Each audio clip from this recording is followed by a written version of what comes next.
Good evening, good afternoon, good morning, depending on where you are. My name is Peter Miller, and I'm the president of the American Academy in Rome. And I'd like to welcome you to this Zoom info session, where we will not only answer all of your questions about applying for a Rome Prize, but also provide you with unique insight into what it's like to be a fellow at the Academy and what it will do for the rest of your lives. This is the second of two info sessions that we've done this year, virtual ones. We've done two in Atlanta at Clark Atlanta University and at Harvard University in Cambridge, Massachusetts. The first of the Zoom info sessions we did about 3 weeks ago, we did with two very recent fellows who talked about their experiences last year and what it felt like this year upon their return to institutions in the United States. And tonight, we've decided to look longer into the past and give you, through the perspective of two people who have been fellows at the Academy in a more distant, though not terribly distant past, so that they can provide a longer look back at their experience, not only in Rome, but how the experience in Rome has persisted and lasted, shaped, influenced some of the decisions in the course of their careers afterwards. And I would just like to say, in a little bit of self-promotion, that between Info Session 1 and Info Session 2, the Academy racked up its 33rd MacArthur Fellow. So Courtney Bryan, congratulations. And Foundation, thank you very much. So what we'll do tonight is I'll speak just for a few minutes now about the Academy, founded by a group of people who came together at the Columbian Exposition in Chicago in 1893, led by Charles W. McKim, the famous architect, who had the idea that the United States needed to have a national academy in Rome, because Rome was the place from which architecture and art in the United States would be revitalized. And if you think about some of the structures that were put up at the Columbian Exposition, you can get a sense of why they might have thought that way. The Academy began in 1894. It received its first charter by act of Congress in 1905. And the initial idea of training architects was soon expanded to the training of scholars who worked on the classical tradition, which was seen as extending from architecture through art to history and art history, philology as well. And the Academy has had an extraordinary impact on American culture in the 129 years that it's been around. Just to let numbers speak at least as loud as words, 452 Guggenheim Fellows, 52 Pulitzer Prizes, 33 MacArthur Fellows, 11 Grammy Awards, 8 Pritzker Prizes, and 5 Nobel Prize laureates have been at the American Academy. People have written about the impact of the Academy on American culture, and countless scholars who have passed through, scholars and artists who passed through the doors, have had a personal experience of being there. What I would say, thinking about not just the role of the Academy in these kinds of abstract terms, but in more effective ones, the experience of the Academy is one of an intellectual and creative life without borders. You'll have a chance to work on what you want to work on, think about what you want to think about. If you don't want to work, if you want to change your life, if you want to change your field, if you want to change your friends, if you want to reorient your approach to what you had been doing, set out on a new course, make new friends, this is a place where it happens. It happens in the studios and studies that are provided to all of our fellows. It happens at the long tables where meals are not just vehicles for our excellent food. Our Rome Sustainable Food Project as you may or may not know, was designed for us by Alice Waters, who maintains an active connection with the Academy. It's not just the food, it's the talk, and more than that, it's the mood, the creation of a space for a thinking about things unconstrained. And I want to say, we often talk about freedom and liberty. There are two ways of thinking about it. Isaiah Berlin, the noted philosopher and historian of philosophy from Oxford, was quite clear about this. There's the freedom from the various constraints that we all operate under, and being relieved of them, having your food and accommodations taken care of by the Academy, being paid a stipend, being far away from your departments or your supervisors or your families, gives you a kind of freedom that you may not have experienced anywhere else. But it's also, there's a second kind of freedom, and that is the freedom to, as I said, reinvent yourself, reinvent your fields, reinvent your questions. And that's something that we pride ourselves on. That's an opportunity that we can structurally give you, not only because of the removal of constraints, but because of the fact that our fellows come together. They're not from the same discipline. If you're on the humanities side, there are people who are historians, art historians, philosophers, anthropologists, students of literature, philology. But it's also true that there are artists and scholars together, and often the most fruitful collaborations are the ones that cross, as we might say, the species barrier between the artists and the scholars. And we're the only institution in Rome, and perhaps, though I haven't checked, those of you out there who are more expert than I can send in your questions, we may be the only institution of our sort in the world that has an equal number of scholars and artists, not preferring one to the other or establishing one or the other as the dominant species. And that makes for a structural condition that facilitates this kind of freedom too. And then, of course, we have our secret ally working with us constantly, and that is the city of Rome. And no matter how you might feel about Rome when you arrive, you might come to Rome with a book project or a series of paintings that you want to make or sculptures, and you may want to just spend your entire year in your study or studio with the door closed. But I guarantee that at a certain point, Rome will win. And that also contributes to the extraordinary creative, it's a slight word to describe what I want to mean, the lifting, the raising of horizons that provides really the opportunity for doing great work. So with that very abstract introduction, I want now to turn to Shawn Miller, who is the head of programs here at the American Academy in Rome, who can give you a much more concrete sense of what's involved in applying for a Rome Prize. Thank you, Peter. And thank you all for joining us today. Hopefully you'll find this information helpful. And if there, so first I want to start by saying that we will, after my little presentation, and then after we have our fellows speak, we will have a Q&A. So if you have any questions, you can put those in the Q&A session, and we will address as many of those as possible at the end. And for those that we don't get to today, you can also contact me or one of my colleagues here after, at another time, and we will answer those for you.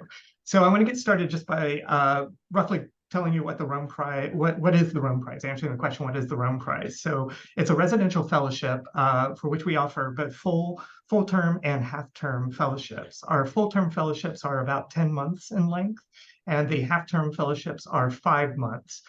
During that time, we provide for our fellows housing, meals, a workspace, and a stipend.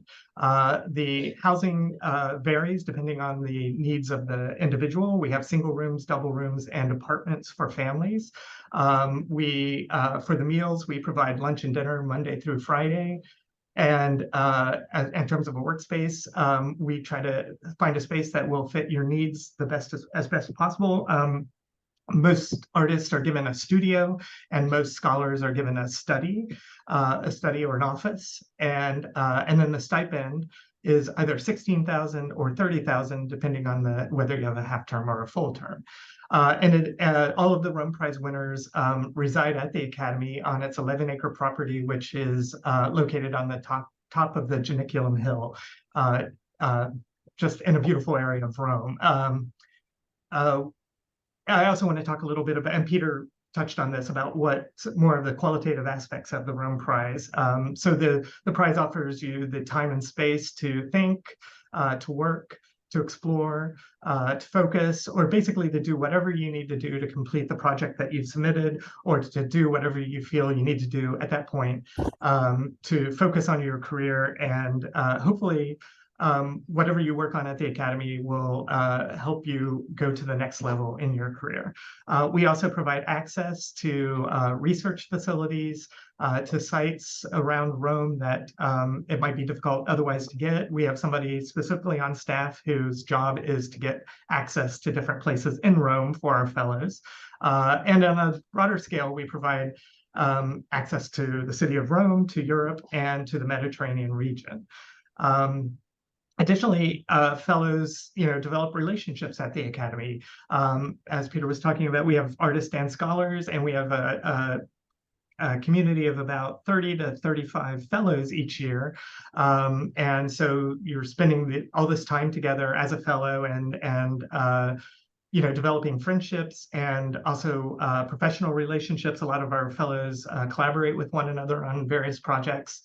And so it's a great opportunity to develop long-term meaningful relationships. We also feel that the Rome Prize provides opportunity for learning, growth, and just general development. So most of you probably know of the categories that we are offered for the Rome Prize, but I'm just going to read through them quickly. So in the humanities, we have ancient studies, medieval studies, Renaissance and early modern studies, and modern Italian studies. On the art side, we have architecture, design, and by design, we mean pretty much any type of design-related field. It could be graphic design, industrial design, interior, set, costume, fashion design, urban design, city planning, engineering, anything that fits as a design category. We also have historic preservation and conservation, landscape architecture, literature, musical composition, visual arts, and then we have two other, within the Rome Prize, we have a fellowship called the Sal Family Rome Prize, and this is for scholars in the humanities who are interested in studying the philosophy as it relates between China and the Mediterranean or the West in general. And then we also have affiliated fellowship, which is not a Rome Prize, but it's something that some of you on here might be eligible for, and you can apply for both the Rome Prize and this other fellowship called the Terra Foundation Affiliated Fellowship for a Chicago-based visual artist. So as it suggests, it's for a visual artist living in Chicago. So if you are on this call and you're a visual artist in Chicago, I would recommend applying for it in addition to the Rome Prize, if you're considering this. So to be eligible for the Rome Prize, for most of our categories, applicants must be United States citizens. There is one exception to that, and that is for our postdoctoral applicants who are applying in the humanities category, so ancient, medieval, Renaissance and early modern, and modern Italian. In those cases, we have fellowships that are funded by the National Endowment for the Humanities, and these are open to foreign nationals as long as they've lived in the United States for 2 years prior to the time of application. And the NEH fellowship, I should also note, is for available to more advanced scholars, so people who are at any career level. Most of our postdoctoral fellowships are for people who have received their fellowship within the last 10 years or who are at assistant or associate professor level, whereas the NEH fellowships can be awarded to those people as well as anybody at a higher level, a full professor, for example.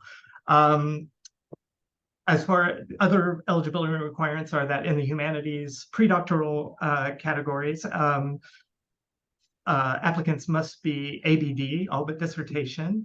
For all categories, we do not allow previous winners of the Rome Prize to apply, and undergraduates are not eligible to apply in any of our categories. The application requirements are a completed online application form. You can access our digital application through our website. The application also requires each candidate to submit a project proposal. This is either 1 or 4 pages. It's a single page if you are in the arts categories, or 4 pages if you're in the humanities categories. We also ask for a resume or a executive CV, a work sample, and this would vary depending on the category that you're applying. In the humanities, we ask for writing samples, and in the arts categories, it varies. It can be a portfolio, could be slide images, or video, any number of things. Those are all outlined in the guidelines that are online. All applications are reviewed by juries that we assemble. Each year I assemble 10 juries. Each jury represents one discipline, except in the case of architecture, landscape, and architecture. Those 3 categories are reviewed by one design jury. But all the other juries have all the other categories, I'm sorry, have a dedicated jury. The juries are comprised of professionals working in the discipline that is being reviewed. And the review process is a 2-step process. So the first step is that the jurors review the materials and discuss each proposal with their fellow jurors, and they select finalists. Then those finalists are invited to New York to meet with the jury in person for an interview. The first step of the process happens between December and January, and then the interviews will take place from about mid-February through early March. The current schedule for the interviews is on our website, so you can find those there. So I would recommend taking a look and holding that day free, thinking optimistically, of course, that you might win. That's pretty much it for the basics of the guidelines. So what I want to do now is introduce our 2 speakers and our 2 fellows, and then we will ask them a couple of questions and have them have a discussion about their experience as Rome Prize winners. First, I would like to introduce Sarah McPhee. Sarah is the Samuel Candler Dobbs Professor in the Department of Art History at Emory University. She received her AB from Harvard and her PhD from Columbia. Her research focuses on Baroque architecture and urbanism, sculpture, and print culture. Professor McPhee's books include Bernini's Beloved, a portrait of Costanza Piccolomini, which was published in 2012, Bernini and the Bell Towers, Architecture and the Politics at the Vatican from 2002, and Filippo Juvara, Drawings from the Roman Period, 1704 to 1714, Part 2, which was published in 1999. Her current research centers on the work of the 17th century Italian etcher, Giovanni Battista Bauda, who lived from 1643 to 1678, and the history of early Roman printmaking and cartography. She co-curated an exhibition on this theme, Antiquità Teatro Magnificenza, Renaissance and Baroque Images of Rome, which was on display from August 24th to November 17th, 2013 at the Michael C. Carlos Museum at Emory University. In addition to Sarah's 1992 predoctoral Rome Prize in the History of Art, she has also been recognized by the Guggenheim Foundation, the Institute for Advanced Study, the Metropolitan Museum of Art, the Fulbright, and the Mellon Foundation, among others. Our second fellow who will be presenting today is Marina Rustow. Marina is the Khedouri A. Zilkha Professor of Jewish Civilization in the Near East at Princeton University, and she's director of the Princeton Ganitza Lab. She is a 2022 recipient of the Haskins Medal from the Medieval Academy of America, a 2015 MacArthur Fellow, and was a Fellow of the American Academy in Rome from 2006 to 2007. Her most recent book is The Lost Archive, Traces of a Caliphate in a Cairo Synagogue, which was published in 2020. Professor Rustow's research focuses on ephemeral documents from Egypt between 1000 and 1300, including personal letters, correspondence of long-distance traders, legal deeds, government records, lists, accounts, and doodles. Tens of thousands of such documents survived in the Cairo Geniza, a cache of manuscripts preserved in a medieval Egyptian synagogue, and an invaluable source of information on a neglected period in the history of the Mediterranean and Indian Ocean basins. Rustow uses them to understand labor, taxation, food, religious sectarianism, patronage relationships, communal conflict, and social capital, as well as the ecology of document production, preservation, and reuse. Since 2015, she has taught in the Department of Near Eastern Studies and History at Princeton. She directs the Princeton Geniza Lab, a collaborative research project where students, researchers, and developers work together to decipher and digitize documents from the Cairo Geniza. Current lab projects include the recently launched Princeton Geniza Project version 4.0, an online searchable database of 30,000 records and 4,000 document editions, an experimental attempt to utilize machine learning to decipher Hebrew script text. She is also a co-founder of Princeton's NEH-funded manuscript, Rare Book, and Archive Studies Initiative. So I want to thank both Sarah and Marina for joining us, and so I'll get started by asking you one question I'd like you both to answer.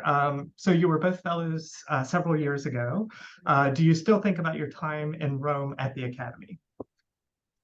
Sarah, do you want to start? Sure. So since I have the longest perspective, I was a fellow, I was at the Academy for 2 years, from 1990 to 92, and then as a Crest Fellow in the History of Art. And I stayed a third year when the Academy was closed for renovations. I lived in buildings there and continued my research. So I had a rather long time at the Academy, and it would be very strange if I didn't think of that Academy quite a lot. It continues to be a pretty important part of my life because of the scores of friendships that I formed during those years, and these friendships endure. Friendships with painters, sculptors, art historians, architects, musicians, photographers. And I return pretty constantly to the city of Rome because my work as a scholar is based there. And the Academy Communion and Library, although I don't always go up the Janiculum, will always form a kind of home away from home for me, should I choose to climb there. Thank you. Marina? So I was a fellow 16 years ago, and I also think about my time at the Academy for specific reasons and non-specific reasons. I'm still in touch with, I don't know, at least a third of the people who were fellows with me. And when I say in touch, I mean, like, you know, actively in touch, as opposed to just like see them on social media. And I also think quite a bit about what kind of opened up to me in the year that I was there, because I, you know, work on Egypt, not on Rome, and like how I actually got there. That's something that maybe I'll have an opportunity to talk about later. So, you know, there's a whole kind of aspect of Italy, Italianness, the history of Italy that is just much more kind of, I'm at home dealing with the history of Italy in a way that I would never have been had I not actually done the time there. But also, I think about it in a more abstract way, which is simply the place of the unintended in one's career and in one's trajectory. Because, I mean, that was a year it was my 4th year on the tenure track, and I applied for every fellowship that I was eligible for. And the Rome Prize really seemed like kind of an outlier among them. And I thought, okay, well, this should be interesting. I have no idea what's going to happen. And so many things happened that I could not possibly have anticipated. And, you know, I would say that maybe the most important thing that I took away from that year was just embracing serendipity and being a bit less laser focused on, you're constantly asked when you're a junior professor to kind of like outline the entire trajectory of your career, like my second book is going to be, and my third book is going to be. And, you sort of have all these plans and you're constantly looking forward. But that was a year when I was able to kind of just, hit pause a little bit. And what ended up happening was something I could never have anticipated. And that has happened since. And I would say I've been more open to serendipity since my year in Rome. Well, from what you said, and correct me if I'm wrong, but it sounds like the AAR is still important to both of you. And so with that, did you feel this importance immediately upon receiving the fellowship, or maybe even before you applied? Did you feel that this was an important award? And if it didn't dawn on you early, at what point did it dawn on you? And why do you think it took a while, if that was the case? Yes. Shall I start? Sure, yeah. I think that one is obviously immediately aware of this extraordinary opportunity when one is given a fellowship at the Academy. But what you don't anticipate is the long-lasting effects of it and the way it will continue to reward you all over the years.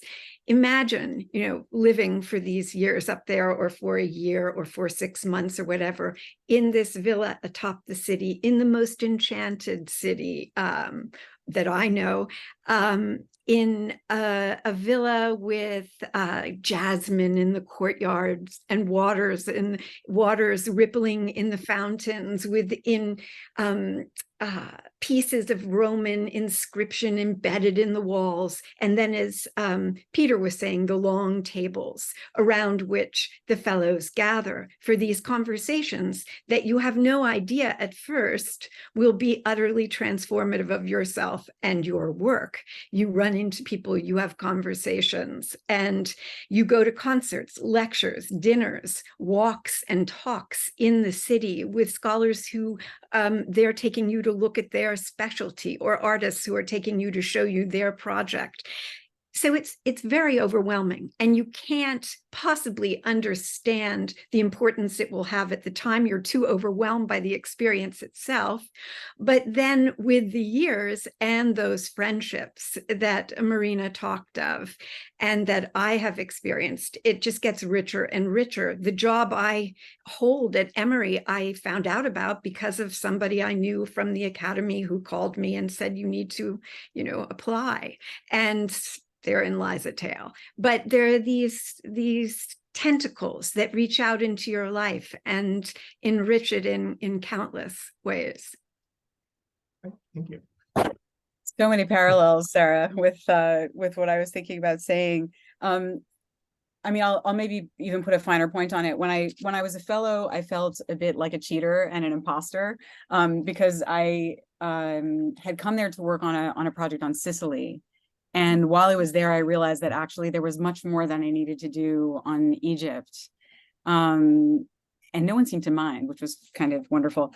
But I also felt that the Sicily project was one thing, but like so many, I was working on Judeo-Arabic, which is Arabic and Hebrew characters, documents written in Judeo-Arabic, preserved in Sicilian archives, but it just felt like everyone else had like an obvious reason to be there, and it was kind of a stretch for me. That was always like how I felt when I was there, but I didn't care because I loved talking to everybody.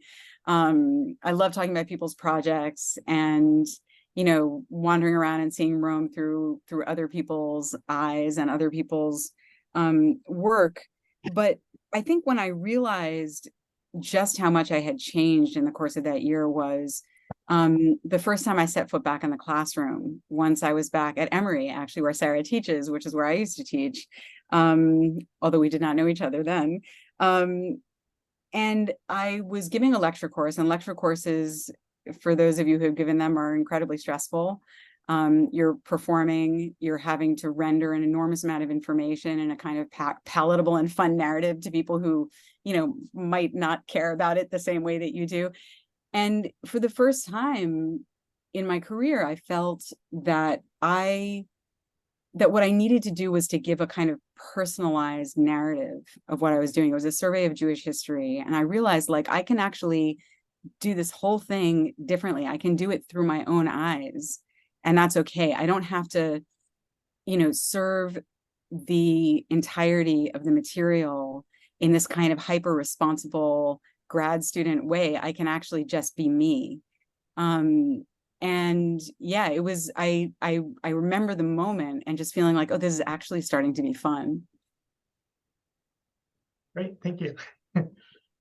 So both of you have had long and very successful careers. So as professionals in your fields, how would you describe to emerging artists and scholars the value of going to a place like the Academy, where artists and scholars are in one location, over places that have only scholars or only artists?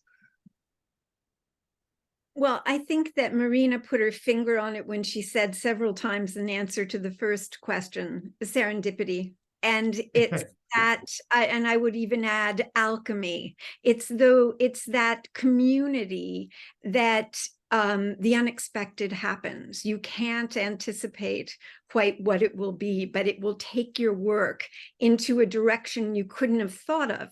I was trying to understand the foundations underneath the South Bell Tower of St. Peter's, for example, when I was there. And I needed a structural engineer. And I needed someone who could really explain this. Well, one happened into the dinner table, and I had a conversation that opened up that entire thing. Or there was a photographer who was there one of the periods, one of the years I was there, and he made marvelous images of the city of Rome, analyzing them from the point of view of Piranesi's angles on things. And he ended up doing all of the photographs for my work, and we worked together, and he led me to see things in a completely different way. So anyway, it's that sort of thing that you can't anticipate, but that will lead you in directions. A sculptor might make a remark about working with a given material that'll make you see beyond the surface of a work. So. Very, very similar answer for me as well.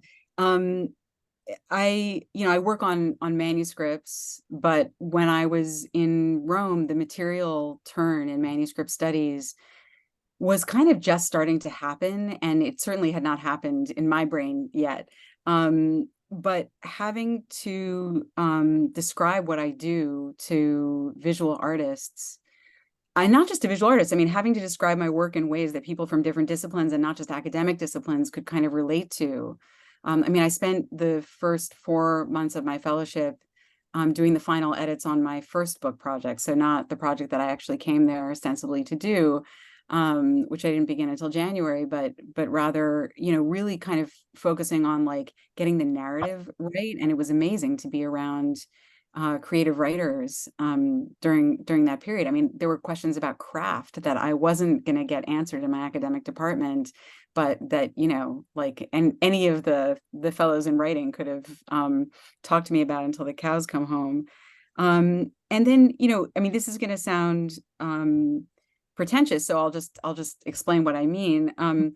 Seeing myself as an artist. So I had never done that before. And it's not something that I would say I do if you ask me about it, but, secretly, I think something did start to happen where I started to take risks in a different way and to understand the value of risk. I think that's incredibly important. I would say the same sorts of things happened for me there that only bore fruit later on because of that kind of juxtaposition of points of view. Yes.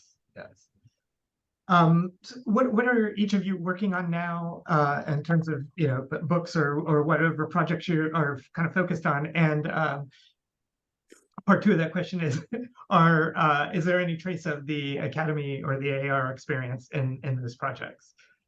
I think by now it's probably clear that yes, pretty much everything I do is related to that experience. And if you look behind Peter Miller's head at the wall of his room, the map that you see there in a rather degraded condition is the map that I am currently writing a book about. And the map maker, this Giovanni Battista Falda, and that map is made from his point of view on the Janiculum Hill. He's looking out over the city. He's looking from the highest point that he can possibly get to in the city of Rome, and he's looking east toward the Aurelian walls. It's a marvelous map. It's a bird's eye view. Get a better version, or a brighter version, and you'll see. You can count the windows. You can look into courtyards. You can track the people around the streets. Anyway, why do I go into that? Because I've had it on my wall since I was at the Academy, and I've tracked every single person that I've studied, Bernini, his beloved, etc., all around the city using the map. So I'm writing the life of the map maker because he just fascinates me completely. And I'm also working on a related digital humanities project called Envisioning Baroque Rome, in which I am rebuilding Falda's Rome, modeling each and every structure that he etches in a virtual world, Unity, so that you can actually navigate the streets of Rome in Falda's map. And I have a team at Emory, in the Emory Center for Digital Scholarship, where we're doing this project. It's been underway since that exhibition in 2013. So it's 10 years. We've built about a quarter of the city of Rome. And it's really a marvelous way to remain immersed in that city from Atlanta. So one of the things that I had an opportunity to do when I was a fellow was to visit the Theater of Marcellus in Rome, which, for those who don't know it, and I hope that you get to know it, was a Roman era theater that was then used as a fortress in the Middle Ages. And eventually it became a private palazzo in the 16th century. And now it's an apartment building. And the person who was the Haskell arts director when I was there, Dana Prescott, knew somebody who lived in the building. And so she brought us all there to this person's apartment. And, again, like, I didn't really understand how this was going to change the way I saw the world. But eventually, what I started to work on in Rome was the recycling of documents. I had been the type of historian who just kind of like drilled into what I was interested on the page of the documents that I work on.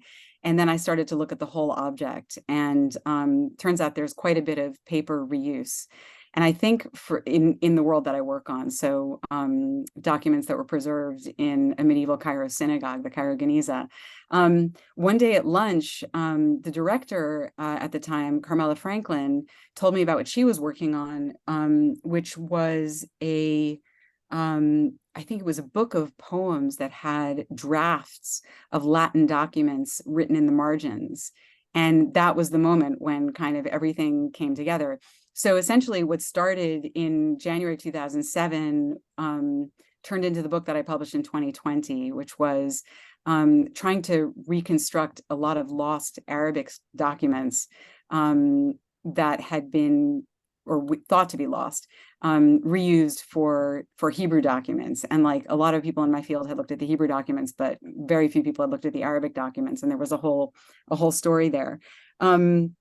So, in a very real way, I've been sort of like living with the fruits of my time at the Academy pretty much since I got back. I had no idea that this was going to end up being a book. I thought I was writing a different book, and then I thought I was writing yet a different book, and then it turned into the book that very much went back to this Theater of Marcellus experience.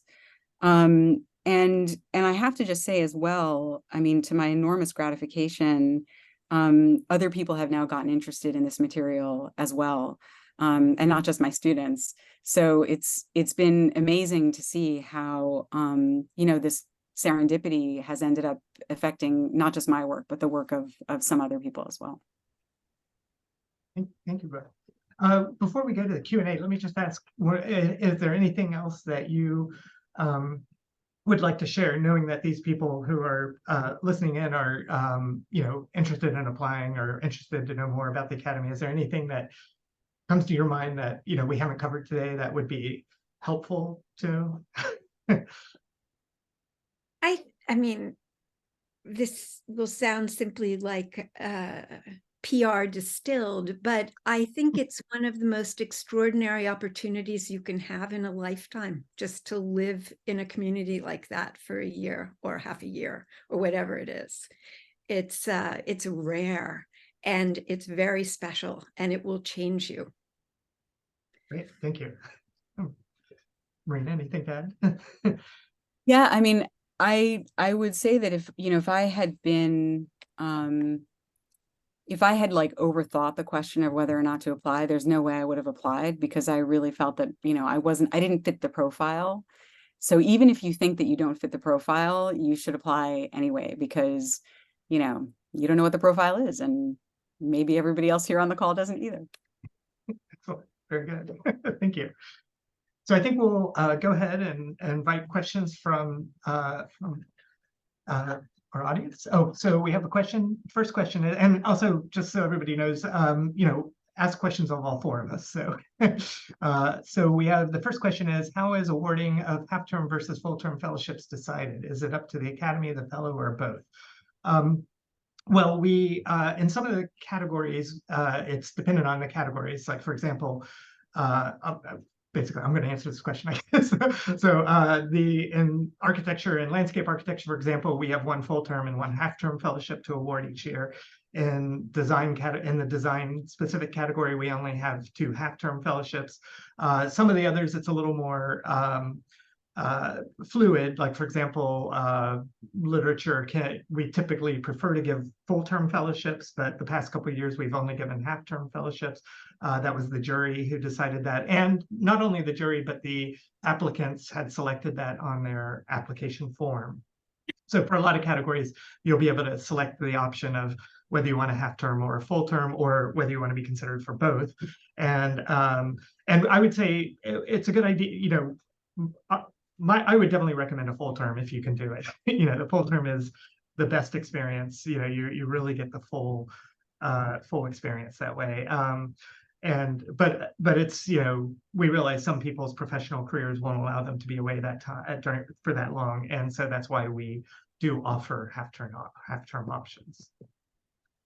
Okay, so next question.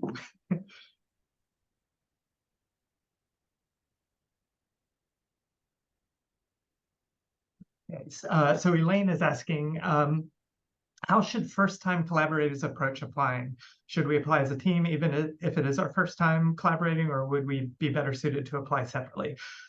Again, this is one that I can answer. I would say that you would have to apply separately at this point, because our collaborative applications are really for people who have a history of working together.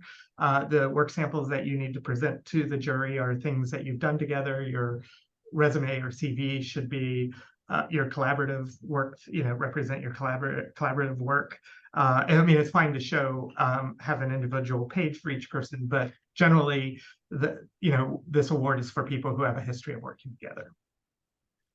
Okay. Next question. Karen has asked, will bringing family and children hinder the experience? Should we apply for a future year when we do not have as many familial obligations? Neither of you had families, so at the time, right? So I went with a spouse. oh, okay. And it was great. It was as great for him as it was for me. So I think you should go whenever it works for you, because it'll be a different kind of experience, but it'll be equally rich. I would agree with that. From what I've known, seeing families go through, we always have a number of families every year. I mean, it is a little more difficult. You will need to find schools for your children if you have children. It's also good to note that, you are the Rum Prize winner, your spouse is not. So, the attention is more on you as the fellow, and that sometimes causes a little bit of problems. But generally, I think, it's a great experience under any situation, and I think, and children, if you have children, children seem to really love it there. I mean, they might be miserable for the first month or so, being away from their friends and not understanding the language. But the younger they are, the faster they'll pick up the language. And I wish I'd gone young, but So I think it can be a great experience under any circumstances. So thank you, Karen, for asking that. Okay, so the next person is anonymous. What does it mean to be nominated for the Rum Prize? Does it boost your application?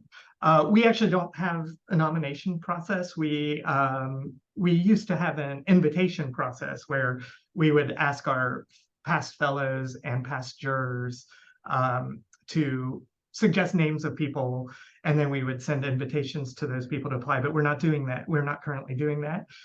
So we have an open application, so anybody who's eligible is welcome to apply in any of our categories. There was, this may be a writer who has written this, and until recently, you did have to be nominated for the Literature Fellowship.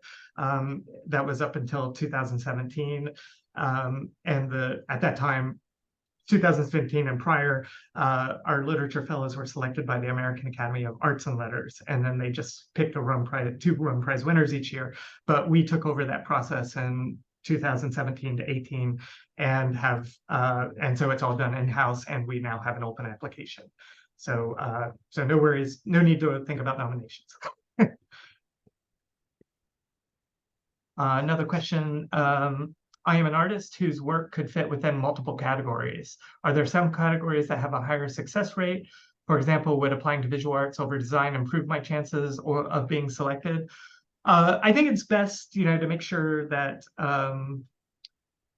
whatever category you apply for, that your work squarely fits into the category that you apply. I mean, some work does straddle categories, and that's fine to apply in multiple categories. But I wouldn't choose one over another just because you think you have a better chance. And for example, the visual arts is our most competitive category. We usually receive about 400 applications for that category, and we typically only award 4 to 5 fellowships. This year we gave 6 because we gave a lot of half terms, but normally it's only about 4 to 5 fellowships, so it's about a 1% chance of winning. Similarly, music, composition, and literature are both very competitive as well. The other categories are all competitive.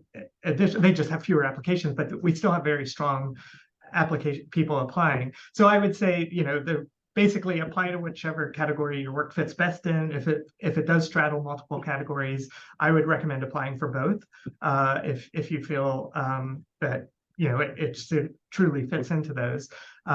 It's a slight, I think it's $10 more to apply in multiple fields, and you don't have to limit it to 2. You could apply in 3 categories if there are 3 that fit. The best thing is just to make sure it adequately fits into the category. Anybody else want to share anything on that? Or okay. Okay, so Nick is asking, how does the Academy consider project proposals that involve travel outside of Rome? Is travel something the Academy welcomes? So I guess, again, I seem best suited. I'll Okay. give you a chance to catch your breath. So according to our guidelines, you can be away for 3 weeks out of every half year. So if you're there for 5 months, you can be away for 3 weeks. If you're there for a year, 10 months, you can be away for 3 weeks and 3 weeks. Obviously, we want to make it possible for do your work, but it's also the case that being away is a disruptive experience, not just for you, but also for the wider environment of the Academy. So that's the answer to the question. It's not really meant to be a base for traveling all the time to other places. So Caress is asking, is it possible to be a Rome Prize Fellow but live off campus with a spouse and a pet? So unfortunately not. We feel that one of the important aspects of the Rome Prize is the community. And while our families do live in a separate building, the building is right next door to our main building. And so unfortunately, yeah, and we do not allow pets or any animals at the academy facilities. So yes, unfortunately, that would not be possible. Next question is, what is the role of references for visual arts application? Should we notify them before applying? Yeah, I would say it's always good to notify your references before applying, just to let them know, give them a heads up, that there's a chance they may be contacted. In the case for the categories visual arts, literature, and music composition, where we do not require letters of recommendation, we do require the names and contact information, as this question suggests. And it's unlikely in most cases that we will contact your references. We would only contact them if the jury has a question. This would be more likely if you're if you make it to the point of being a finalist. And at that point, the jury may have a question that would help them, better understand your career or how you would fit into this type of community. And for those reasons, we might contact a reference. But it really, in my experience, we have only done it, and I've been here quite a while, we have only contacted references of finalists or people who we wanted to make sure that they were eligible to be a finalist in some cases. Okay. Another question from Anonymous. What kinds of interactions, if any, do fellows have with other residents, affiliated fellows, and visiting artists and scholars? Are fellows allowed to emphasize other institutions or intellectual communities in Rome they are interested in interacting with during the fellowship term outside of the AAR? Okay, I think the first question would be best answered by Marina and Sarah. The interactions with... Repeat that one more time. Sure, yeah. So what kinds of interactions, if any, do fellows have with other residents, affiliated fellows, and visiting artists and scholars? So other members of the academy community. Marina, shall I go or do you want to go? Okay.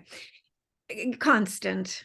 I mean, of all sorts, up and down the scale, up and down the stairs, in the hallways, in the garden, etc. You can't get away from the other people, nor do you want to, because you're learning and sparking and yes, of course, beyond the academy, there are all these other wonderful academies there and other institutions, and academy members are constantly going out into the city to do their work, to do their research at, the German research libraries for scholars or the Vatican or so forth, all over the city.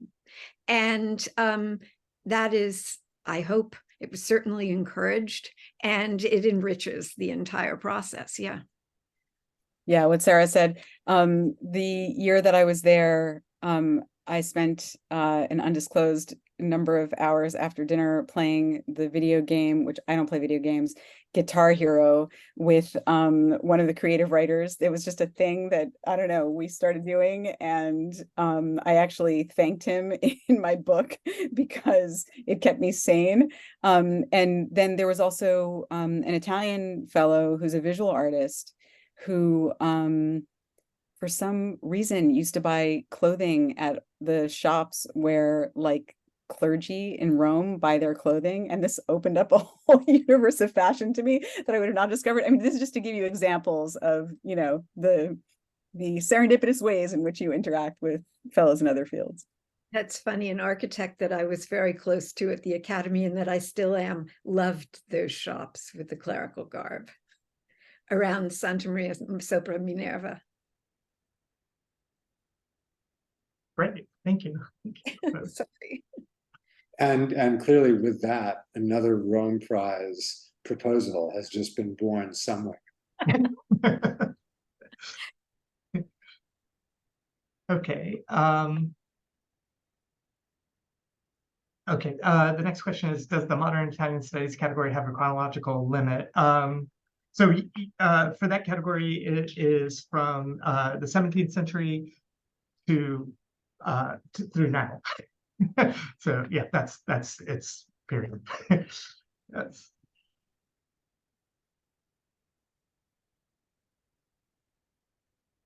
this next question is from David. Given all the stimulation from other fellows, environs, etc., how did you find the discipline to pursue your project? I can take a stab at that. It's a great question. I mean, it is an excellent question. This is like the beauty of the Academy being up on the Gianicolo, because on the one hand, you can literally see all of Rome from where you are. And on the other hand, while it only takes 10 minutes to get down the hill, it takes a bit longer to get up the hill and a bit more effort. So there is that, kind of deterrent. And everybody else is also working hard.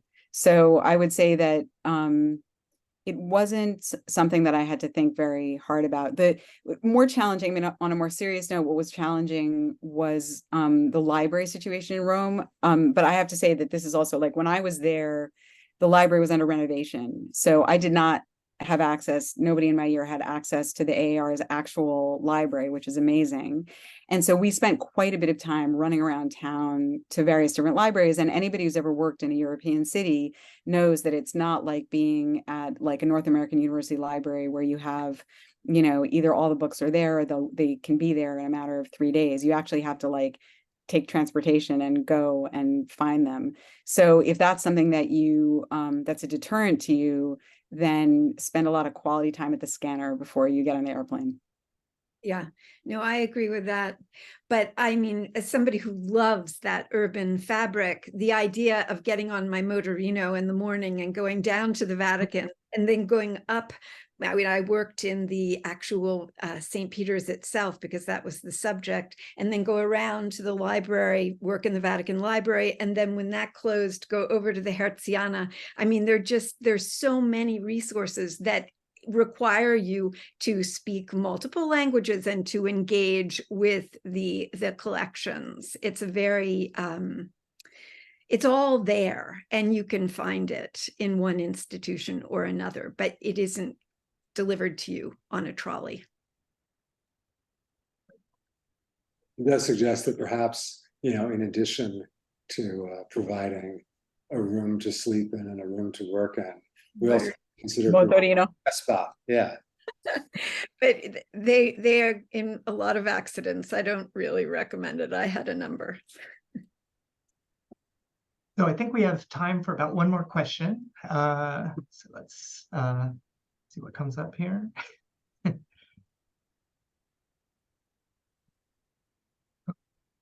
Okay, how Rome-centric do proposals have to be? Why don't I try and answer this? And I have to say, whoever asked that question, this is the great question. It's a question, obviously, for applicants. It's also a question that we discuss here in the office, that we discuss with the trustees. It's really a fundamental question for the AAR. It would have been a super easy question to answer in 1895. It's a different question now. So here's the way I would answer it. I think the importance of Rome for the Academy is crucial and inescapable, but we have, I think, a greater appreciation now of the way in which Rome is an extensible concept. There's the built Rome, there's the Rome of the past, there's the Rome of the imagination. There's the Rome that is adapted all over the world for all sorts of purposes, by rulers, by artists, by architects, by writers, by historians. So Shawn mentioned at the beginning our new Tsao Family Rome Prize, which is about the relationship between Rome and China, both literal and also figurative. And I think what I would say is that for scholars as for artists, the point is to present us with a significant demonstration of the importance of Rome for you. And that can be played out at any number of levels, whether it's in the archive or whether it's the way in which Rome is refracted through other times and places. The issue for us is really more the seriousness as opposed to the adventitiousness of Rome in your proposal. Great. Well, I think we're at the end now. Before we sign off, though, I just want to let you all know that this recording of this meeting will be available on our YouTube channel in the next couple of days. We also have the one from a couple of weeks ago, if you want to watch the. But thank you so much, Marina and Sarah, for your time. It was great to hear your perspectives on your prize, and we really appreciate you being here for this. So thank And you. if I could just say one more thing, not only to register my own thanks to Marina and Sarah, but also to the 82 people who asked questions, which is super high percentage out of the total number. So you win the prize there. We have your questions, and those that we haven't gotten to, we will answer in writing in the days to come. So thank you very much for not just being present, but also being so participatory. Thank you all, and have a good evening, late afternoon, morning, etc. Ciao.